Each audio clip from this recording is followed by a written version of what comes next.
ಪ್ರಥಮವಾಗಿ ಎಲ್ಲ ಶಿಕ್ಷಣಾರ್ಥಿಗಳಿಗೆ ಹೃದಯಪೂರ್ವಕ ನಮನಗಳು.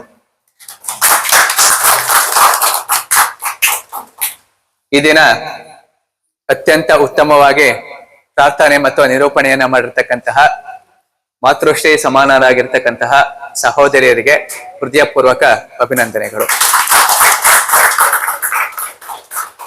ಮಹಿಳೆಯರಿಗೆ ಇವತ್ತಿನ ದಿವಸ ನಾವು ನೋಡ್ತಾ ಇದ್ದೀವಿ, ಬಹಳ ಒತ್ತಡದ ಜೀವನದಲ್ಲಿ ನಾವೆಲ್ಲ ಇದ್ದೀವಿ. ಅಂತ ಒತ್ತಡದ ಜೀವನ ಇದ್ರೂ ಸಹ ನಾವೆಲ್ಲ ಆರೋಗ್ಯವಾಗಿರ್ಬೇಕು. ಸಂಸಾರದಲ್ಲಿ ಇರ್ತಕ್ಕಂತಹ ಗಂಡ ಮಕ್ಕಳು, ಅತ್ತೆ ಮಾವ ಇವರೆಲ್ಲರ ಜೊತೆಯಲ್ಲಿ ಹೊಂದ್ಕೊಂಡು ಹೋಗ್ಬೇಕು ಅಂದ್ರೆ ಪ್ರಥಮವಾಗಿ ನಾವು ಮಾನಸಿಕವಾಗಿ ಮತ್ತು ಶಾರೀರಿಕವಾಗಿ ಆರೋಗ್ಯವಾಗಿರ್ಬೇಕು ಅಂತಕ್ಕಂಥ ದೃಷ್ಟಿ ಇಟ್ಕೊಂಡು ಈ ಮೊಬೈಲ್ ಯುಗದಲ್ಲೂ ಸಹ ನೀವೆಲ್ಲ ಯೋಗಕ್ಕೆ ಬಂದಿದ್ದೀರಾ. ನಿಮ್ಗೆಲ್ಲ ಮತ್ತೊಂದು ಬಾರಿ ಹೃದಯಪೂರ್ವಕ ನಮನಗಳು. ಬಹಳ ಸಂತೋಷ ಪಡ್ಬೇಕು. ಯಾತಕ್ಕೆ ಸಂತೋಷ ಪಡ್ಬೇಕು ಅಂದ್ರೆ ಮಂಜುಳಾ ದೇವಿ ಅವರು ಯೋಗವನ್ನ ಕಲ್ತಿರ್ತಕ್ಕಂಥದ್ದು ಸಂಸ್ಕೃತ ಪಾಠಶಾಲೆಯಲ್ಲಿ. ಇಡೀ ಪ್ರಪಂಚಕ್ಕೇನೆ ಅತ್ಯಂತ ಉತ್ತಮವಾಗಿರ್ತಕ್ಕಂಥ ಪುರಾತನವಾಗಿರ್ತಕ್ಕಂಥ ಮಹಾರಾಜರಿಗೆ ಯೋಗವನ್ನ ಹೇಳ್ಕೊಟ್ಟಿರ್ತಕ್ಕಂತಹ ಡಾಕ್ಟರ್ BKS ಅಯ್ಯಂಗಾರ್ ಪಟ್ಟಾಭಿ ಜೋಯಿಸರ ಮಹನೀಯರಿಗೆ ಹೇಳ್ಕೊಟ್ಟಿರ್ತಕ್ಕಂಥ ಯೋಗ ಶಾಲೆ ಯಾವ್ದಾದ್ರು ಇದೆ ಅಂತಂದ್ರೆ ಅದು ಸಂಸ್ಕೃತ ಪಾಠಶಾಲೆ. ನನ್ನ ಸುಯೋಗನ ಏನು ಗೊತ್ತಿಲ್ಲ, 2005ನೇ ಇಸ್ವಿಯಿಂದ 2008ನೇ ಇಸ್ವಿವರೆಗೂ ಸತತವಾಗಿ ಒಂದಿನಾನು ಬಿಡದೇನೆ ನಮ್ಮ ಮಂಜುಳಾ ದೇವಿಯವರು ಆಸನ ಪ್ರಾಣಾಯಾಮ ಧ್ಯಾನವನ್ನ ಅಭ್ಯಾಸ ಮಾಡಿದ್ರು. ಮಂಜುಳಾ ದೇವಿ ಅವರು ನನಗೆ ಪರಮಾಪ್ತ ಶಿಷ್ಯ ಆಗಿದ್ದಾರೆ. ಅವರಿಗೆ ಹೃತ್ಪೂರ್ವಕ ನಮನಗಳು. ಮಂಜುಳಾ ದೇವಿ ಅವರ ಬಗ್ಗೆನೇ ಹೇಳ್ಬೇಕು ಅಂತಂದ್ರೆ ನಾನು ಆಸನಗಳನ್ನ 3 ಭಾಗ ಮಾಡ್ತೀನಿ. ಮೊದಲನೇ ಭಾಗ ಏನು ಅಂತಂದ್ರೆ ಆರೋಗ್ಯಪೂರ್ಣ ಸಮಾಜಕ್ಕೆ ಸರಳವಾಗಿರ್ತಕ್ಕಂಥ ಆಸನಗಳು. ಈಗೆಲ್ಲ ನೀವೇನ್ ಮಾಡ್ತಿದ್ದೀರಾ, ಇದಕ್ಕೆ ಸರಳವಾಗಿರ್ತಕ್ಕಂಥ ಆಸನಗಳು ಅಂತ ಕರಿತೀವಿ. ಜೀವನ ಶೈಲಿಗೂ ಇದು ಸಾಕು. ಆದ್ರೆ ಯಾರು ಯೋಗದಲ್ಲಿ ಆಳವಾಗಿ ಅಧ್ಯಯನ ಮಾಡಿರ್ತಾರೆ, ಆಸನಾಭ್ಯಾಸಗಳನ್ನ ಯಾರು ಚೆನ್ನಾಗಿ ಮಾಡಿರ್ತಾರೆ ಅಂತವ್ರು ಸ್ಪರ್ಧೆಗಳಿಗೆ ಹೋಗ್ತಾರೆ. ರಾಜ್ಯ ಮಟ್ಟದಲ್ಲಿ, ರಾಷ್ಟ್ರ ಮಟ್ಟದಲ್ಲಿ ಅನೇಕ ಯೋಗಾಸನ ಸ್ಪರ್ಧೆಗಳಲ್ಲಿ ನಮ್ಮ ಮಂಜುಳಾ ದೇವಿ ಅವರು ಭಾಗವಹಿಸಿದ್ದಾರೆ.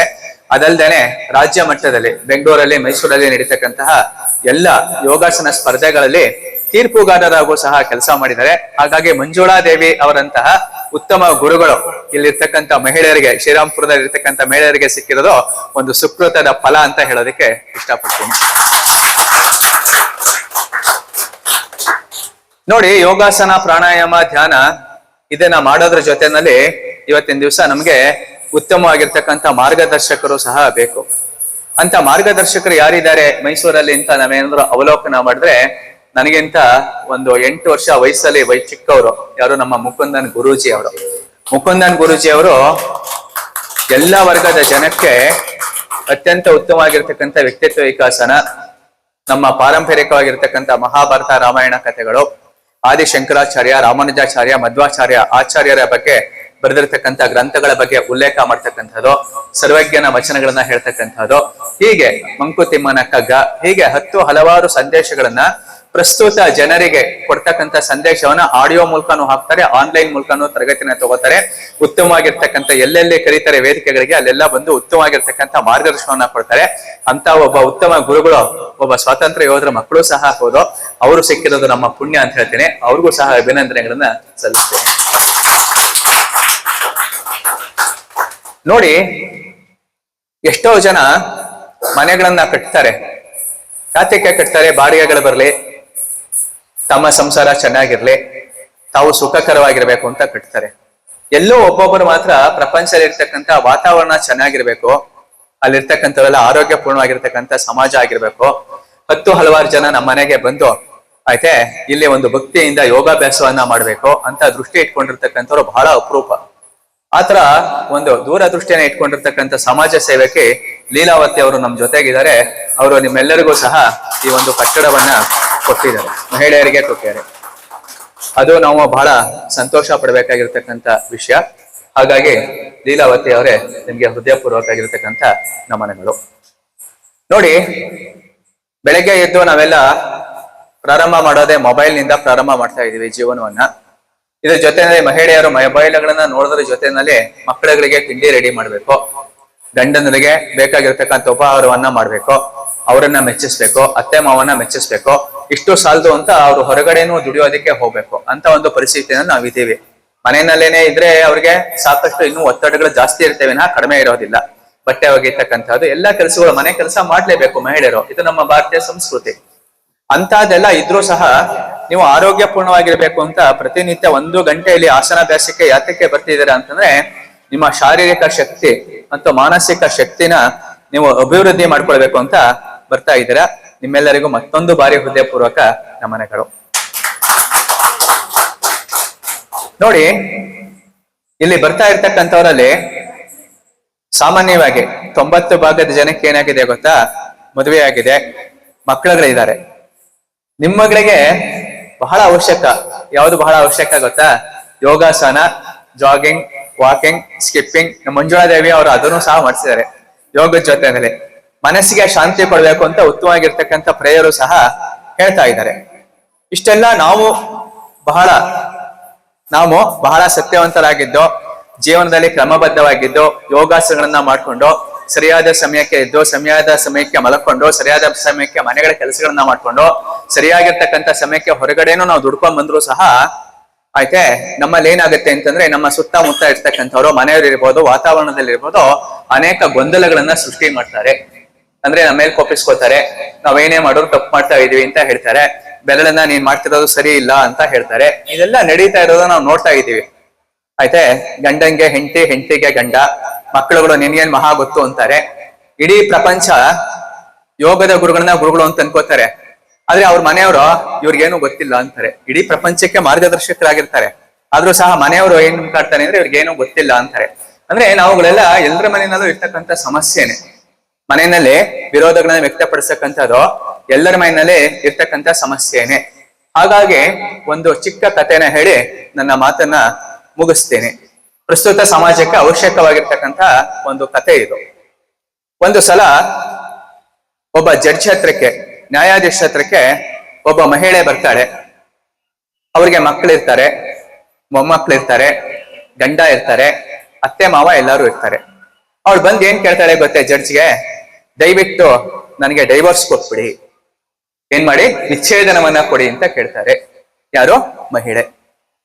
ಜಡ್ಜ್ ಅವರು, ಸರಿ ಕಣಮ್ಮ, ನಿನಗೆ ವಿಚ್ಛೇದನ ಕೊಡೋಣ, ಆದ್ರೆ ನಿನ್ನ ಒಬ್ಬರಿಗೆ ಕೊಡಕ್ ಬರಲ್ಲ, ನಿನ್ನ ಹೇಳಿಕೆ ತಗೊಂಡು ನಿನ್ ಗಂಡನ್ನ ಕರ್ಕೊಂಡ್ ಬರ್ತೀಯಮ್ಮ, ಅದಕ್ಕೇನಂತೆ ನಾಳೆನೆ ಕರ್ಕೊಂಡ್ ಬರ್ತೀನಿ, ಕರ್ಕೊಂಡ್ ಬಾರಮ್ಮ ಅಂತಾರೆ.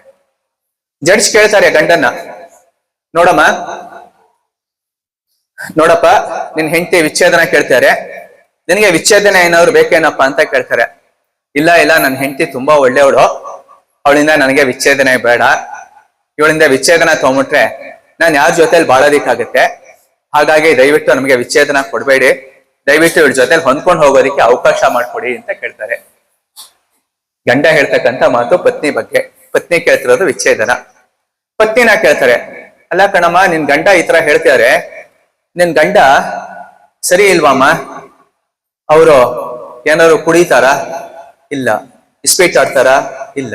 ರೇಸ್ ಆಡ್ತಾರ? ಇಲ್ಲ. ಅಕ್ರಮವಾಗಿರ್ತಕ್ಕಂಥ ಸಂಬಂಧ ಏನಾದ್ರು ಇಟ್ಕೊಂಡಿದಾರ? ಇಲ್ಲ. ಮತ್ತೆ ಕೆಲ್ಸಕ್ಕೆ ಹೋಗಲ್ಲಮ್ಮ? ಇಲ್ಲ ಗುರುಗಳೇ, ಕರೆಕ್ಟ್ ಟೈಮ್ಗೆ ಅವರು ಕೆಲ್ಸಕ್ಕೆ ಹೋಗ್ತಾರೆ. ಬೆಳಿಗ್ಗೆ 8 ಗಂಟೆಗೆ ಹೋದ್ರೆ ರಾತ್ರಿ 8 ಗಂಟೆಗೆ ಬರ್ತಾರೆ, ಕೈ ತುಂಬಾ ಸಂಬಳ ತರ್ತಾರೆ, ಚಿನ್ನ ಬೆಳ್ಳಿ ಒಡವೆ ಎಲ್ಲಾ ಮಾಡಿಸ್ಕೊಟ್ಟಿದ್ದಾರೆ, ಬ್ಯಾಂಕ್ ಅಲ್ಲಿ ಹಣ ಎಲ್ಲಾ ಇಟ್ಟಿದ್ದಾರೆ, ಸೈಟು ಮನೆ ಏನಾದ್ರು ಮಾಡ್ಕೊಟ್ಟಿದಾರ? ಹೌದು, ಸೈಟು ಮನೆ ಎಲ್ಲದನ್ನೂ ಮಾಡ್ಕೊಟ್ಟಿದ್ದಾರೆ ನನ್ ಗಂಡ ಎಲ್ಲಾ ಕೆಲ್ಸಗಳು ಮಾಡಿದ್ದಾರೆ, ಆದ್ರೂ ನನ್ಗೆ ವಿಚ್ಛೇದನ ಬೇಕು ಅಂತಾರೆ. ಯಾಕಮ್ಮ ವಿಚ್ಛೇದನ ಬೇಕು ನಿನಗೆ ನಿನ್ ಗಂಡ ಕುಡಿಯಲ್ಲ, ಯಾವುದೇ ಮಾದಕ ದ್ರವ್ಯಗಳ ವ್ಯಸನಿ ಅಲ್ಲ, ಚಿನ್ನ ಬೆಳ್ಳಿ ಎಲ್ಲ ಮಾಡಿಸ್ಕೊಟ್ಟಿದ್ದಾರೆ, ಸೈಟ್ ಮಾಡಿದ್ದಾರೆ, ಮನೆ ಮಾಡಿದ್ದಾರೆ, ಬಹಳ ಒಳ್ಳೆಯವರು, ಯಾವುದೇ ದುರಭ್ಯಾಸಗಳಿಲ್ಲ, ಎಲ್ಲರ ಜೊತೆಗೆ ನಗ್ತಾ ಕೂಡ ಮಾತಾಡ್ತಾರೆ, ಆದ್ರೂ ನಿನ್ಗೆ ಯಾಕಮ್ಮ ಬೇಕು ವಿಚ್ಛೇದನ ಅಂತ ಕೇಳ್ತಾರೆ. ಅಯ್ಯೋ ನಾನು ಹೇಗ್ ಹೇಳೋದು ಅಂತ ಹೇಳ್ತಾರೆ. ಇಲ್ಲ ಹೇಳಮ್ಮ, ಪರವಾಗಿಲ್ಲ, ನಿನಗೆ ವಿಚ್ಛೇದನ ಬೇಕು ನೀನ್ ಹೇಳ್ಬಿಡಮ್ಮ ಅಂತಾರೆ. ನೋಡಿ, ಇವರು ರಾತ್ರಿ 10 ಗಂಟೆ ಮಲಗಿದ್ರೆ ಬೆಳಿಗ್ಗೆ 6 ಗಂಟೆವರೆಗೂ ಗೊರಕೆ ಹೊಡಿತಾನೆ ಇರ್ತಾರೆ. 35 ವರ್ಷದಿಂದ ಇವ್ರು ಗೊರಕೆ ಕೇಳಿ ಕೇಳಿ ಕೇಳಿ ಕೇಳಿ ಸಾಕಾಗಿ ಹೋಗಿದೆ, ನೆಮ್ಮದಿಯಾಗಿ ನಾನು ನಿದ್ದೇನೆ ಮಾಡಿಲ್ಲ, ದಯವಿಟ್ಟು ಇವ್ರು ಗೊರಕೆ ನಾನು ತಪ್ಪಿಸ್ಕೋಬೇಕು, ಅದಕ್ಕೆ ನಂಗೆ ವಿಚ್ಛೇದನ ಕೊಡಿ ಅಂತಾಳೆ. ಅವಾಗ ನ್ಯಾಯಾಧೀಶ ಏನ್ ಹೇಳ್ತಾರೆ ಗೊತ್ತೇ? ನೋಡಮ್ಮ, 35 ವರ್ಷ ಹಿಂದೆ ನೀ ಮದುವೆ ಮಾಡ್ಕೊಂಡಿದ್ಯಾ, ನಿನ್ ಗಂಡಂಗೆ ಯಾವುದೇ ದುರಭ್ಯಾಸ ಇಲ್ಲ, ಎಲ್ಲಾದ್ರಲ್ಲೂ ಒಳ್ಳೆಯವರು, ಆಯ್ತಾ? ತಪ್ಪಿರೋದು ನಿನ್ನಲ್ಲೇ ಕಣಮ್ಮ, ನನ್ನಲ್ಲಿ ಏನಿದೆ ತಪ್ಪು ಅಂತಾಳೆ. ನೋಡಮ್ಮ, ನಿನ್ ಗಂಡ ಗೊರಕೆ ಹೊಡಿತಾನಲ್ವಾ, ನಿನ್ ಪಕ್ಕದಲ್ಲೇ ಮಲ್ಕೋತಾನಲ್ವಾ, ಬಹಳ ಸಂತೋಷ, ಕಿವಿಗೆ ಹತ್ತಿ ಇಟ್ಕೊಂಡ್ಬಿಡಮ್ಮ, ಸಮಸ್ಯೆನೇ ಇರಲ್ಲ. ಕಿವಿಗೆ ಇಟ್ಕೊಳ್ಳಿ, ಕಿವಿಗೆ ಹತ್ತಿನ ಇಟ್ಕೊಳ್ಳಿ, ಏನೂ ಸಮಸ್ಯೆನೇ ಇರಲ್ಲ ಅಂತಾರೆ. ಅದು ಅವಳಿಗೂ ಹೊಡೆದಿರ್ಲಿಲ್ಲ, ಸಭಿಕರಿಗೂ ಹೊಡೆದಿರ್ಲಿಲ್ಲ, ಅವ್ರ ಗಂಡಂಗೂ ಹೊಡೆದಿರ್ಲಿಲ್ಲ. ಯಾವತ್ತು ಅವ್ರು ಹೇಳ್ತಾರೆ ಅವತ್ತಿಂದ ಅವ್ರ ಕಿವಿಗೆ ಹತ್ತಿನ ಇಟ್ಕೊಂಡು ಜೀವನವನ್ನ ನಡೆಸ್ತಾರೆ. ಈ ಕತೆ ಏನ್ ಹೇಳುತ್ತೆ ಗೊತ್ತಾ?